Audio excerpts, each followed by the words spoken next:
Welcome brothers, I'm JK Amazy, founder and head coach at Porn Reboot. And today we're going to be talking about why you watch gay pornography.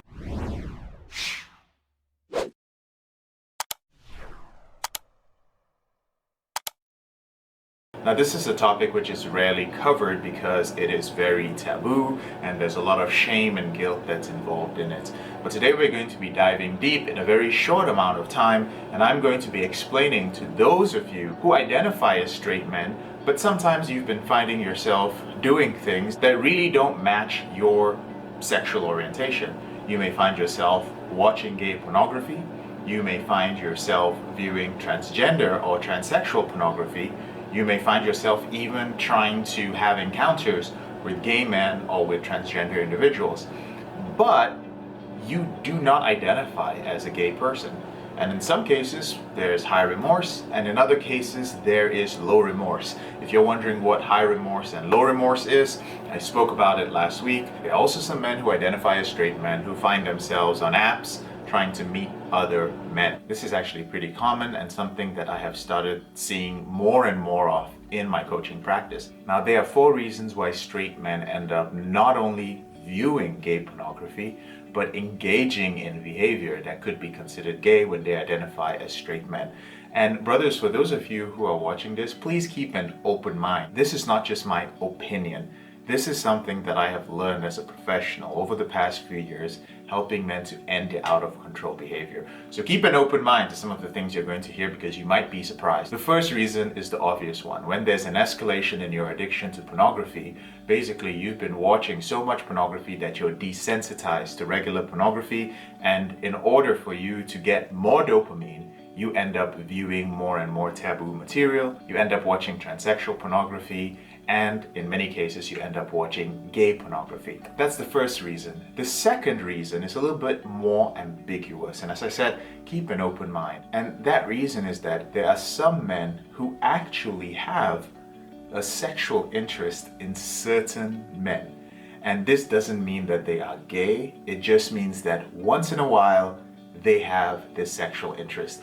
They never talk about it, you may never express it, it's just there. But the problem with high-speed internet pornography is that it's taken something which is a very small part of you, something that you rarely gave attention, you probably never even fantasized or masturbated to it, but pornography took it and magnified it. Now you have a problem. The third reason is linked to a past of childhood sexual abuse. And as I've mentioned in the past, men who have experienced trauma sometimes unconsciously try to gain control over the trauma by reliving that situation. And that's how a portion of men end up watching gay pornography and end up acting out with other men. And the final one might sound a little strange, but it is true. And some men watch gay pornography and even end up having sex with other men because it is practical. Now, I've seen this in different situations. I have seen men who are addicted to pornography but simply don't have the opportunity to meet other women. They don't have the game, or they never had game or charm to meet other women. They live in a culture where it's not appropriate to do that, but they're still at a very high level of their addiction, a level 5 or a level 6. And they have a strong urge to act out. And so the easiest way for them to act out is with gay men. It's just a practical way of acting out. Now, the interesting thing is that these men are not gay, and here's the reason why. They only act out and have sex with other men. They only view gay pornography when they are triggered. The moment you orgasm, the moment you complete that sexual act, you are usually immediately filled with shame or guilt. And I spoke about shame or guilt. Shame is when you identify as I am unworthy or I am a bad person. And guilt is when you tell yourself, I have done something bad. So you're filled with shame or guilt, but you have no interest in these men beyond something sexual. And usually it's as a result of your porn addiction. This fourth reason is just a practical way to release that urge. And the reason why I prefaced this video with saying have an open mind is because in many cultures, it's such a taboo subject that men want to take the easy way out. So other men will say, it's either you're straight or you're gay. That's how it used to be back in the day. And maybe that's true, but unfortunately high-speed internet pornography has fucked all of this up. It has messed things up, and we need clarity. Men need clarity, and hence this video.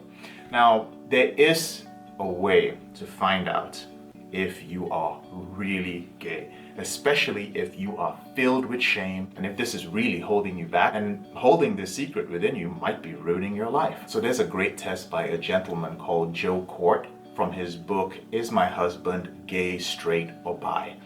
And it's a very simple test for you to identify whether you are truly gay or not. And here's how it goes. There are a few different tests or scenarios, and the first one is called the beach test. It's a very simple question you ask yourself. When you are on the beach where everybody is scantily clad, wearing bikinis, wearing swim shorts and whatnot, are you naturally drawn towards men, or are you naturally drawn towards women? So when you show up on the beach, do you start looking at the men and checking them out, or are you checking out the women? Obviously, if you are checking out the women exclusively, or at least first for the most part, it is likely that you are not gay. The second is the waking up test. Now, if I were to ask you right now to close your eyes for a moment and just imagine waking up in the morning, do you feel comfortable waking up next to a man or a woman? Waking up and cuddling and kissing and being intimate early in the morning, first thing in the morning, with a man or a woman?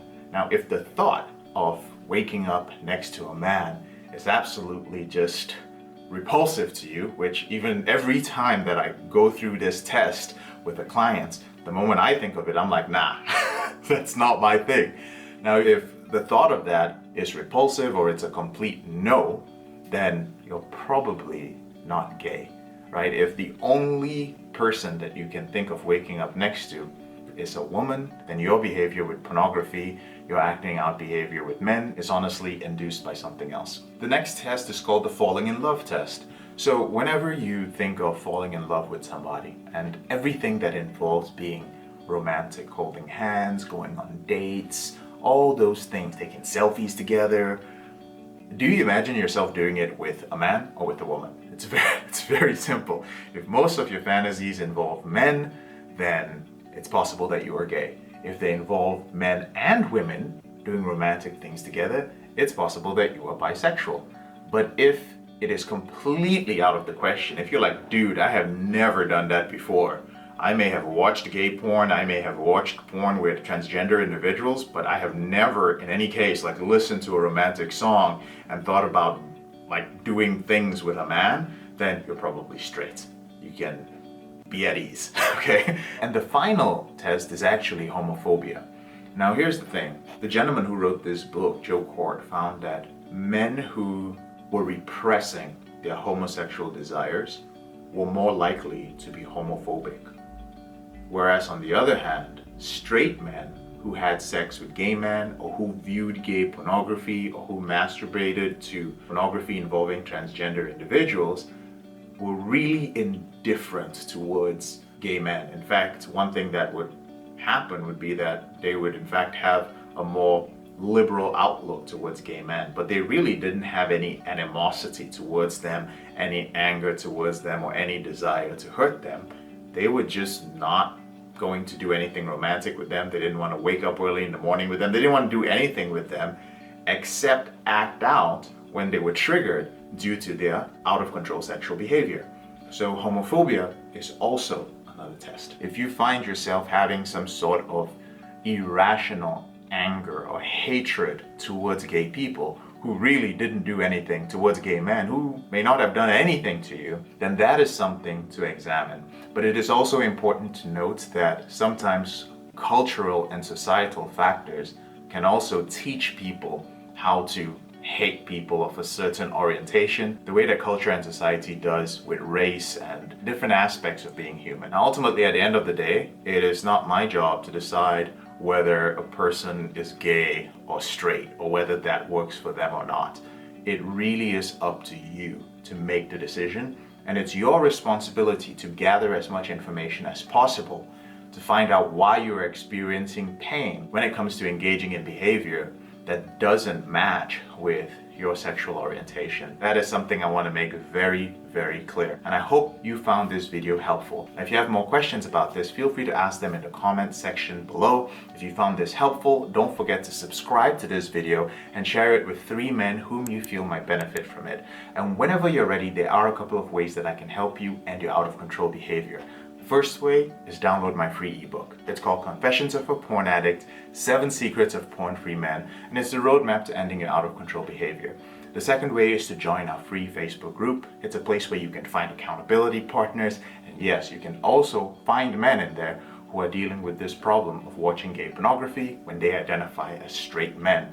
And finally, if you are at a point in your life where you are ready to end your behavior with pornography and masturbation permanently, if you need a mentor, if you need a step-by-step system, and if you need to quit faster, that means you've been making some progress but it's just too slow and you want to end it for good, then you may be a good fit for one of our coaching programs. There's a link in the description below the video to schedule a call with one of my Reboot strategists. I'm JK, your brother in the struggle. Thank you so much for watching this video, and I'll speak to you later in the week.